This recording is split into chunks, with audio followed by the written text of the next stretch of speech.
Je vous retrouve avec le même plaisir. Bonsoir et bienvenue. La foire des produits des organisations bénéficiaires du partenariat entre le gouvernement du Bénin et la Fondation des États-Unis pour le développement en Afrique, USADF, a été lancée hier jeudi à Cotonou.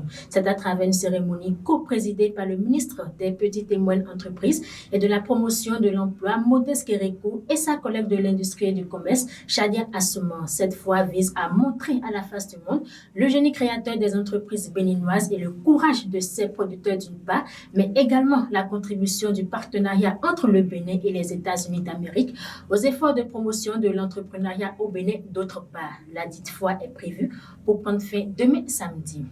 Le directeur général des douanes et droits indirects, Alain Nkati, dément la rumeur faisant état de l'augmentation des prix de certains produits de grande consommation à partir du 1er octobre 2022. À l'en croire, la douane n'a pas prévu de changement sur les droits habituellement payés sur les produits importés. Alain Nkati a rassuré que le Bénin a pris des engagements internationaux et les autorités tiennent à leur respect. Ainsi, la douane ne peut pas du jour au lendemain décider d'une augmentation de prix ou de droits, a-t-il laissé entendre.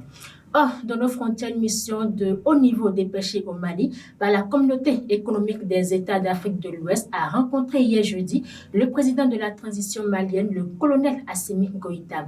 Elle avait été mandatée par les dirigeants des États membres de la CEDEAO, réunis en sommet le 22 septembre dernier. Objectif, trouver une issue à la querelle diplomatique qui oppose Bamako et Abidjan à propos du sort de 46 soldats ivoiriens arrêtés le 10 juillet à leur arrivée au Mali. La mission était composée des présidents ghanéens et gambien Nana Akufo-Addo et Adama Barrow et du ministre togolais des Affaires étrangères Robert Toussé qui représentait le président fort Yassimbe. En sport, la Fédération béninoise de Wushu a tenu hier jeudi au siège du Comité national olympique et sportif béninois, CNOSBEN, son assemblée générale élective. À l'issue des travaux, les délégués ont renouvelé leur confiance au grand maître Patrice Komena de Suyovo, qui succède à lui-même pour un nouveau mandat de 4 ans, lequel mandat est placé sous le signe de la continuité afin de hisser plus haut le Bénin au cours des prochaines compétitions. Le nouveau bureau réuni est composé de 11 membres, dont 2 femmes. Voilà tout pour cette partie informative. On passe à la pub. Savez-vous qu'à Cotonou, il existe une école de cycle préparatoire aux grandes écoles d'ingénieurs, le CPMS, le cycle préparatoire Sainte-Marie-Stella.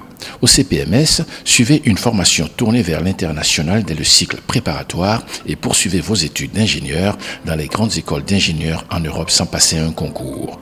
Biomédical et santé, robotique, électronique embarquée, intelligence artificielle, big data, cybersécurité, tels sont quelques domaines de professionnalisation en cycle ingénieur que vous propose le CPMS.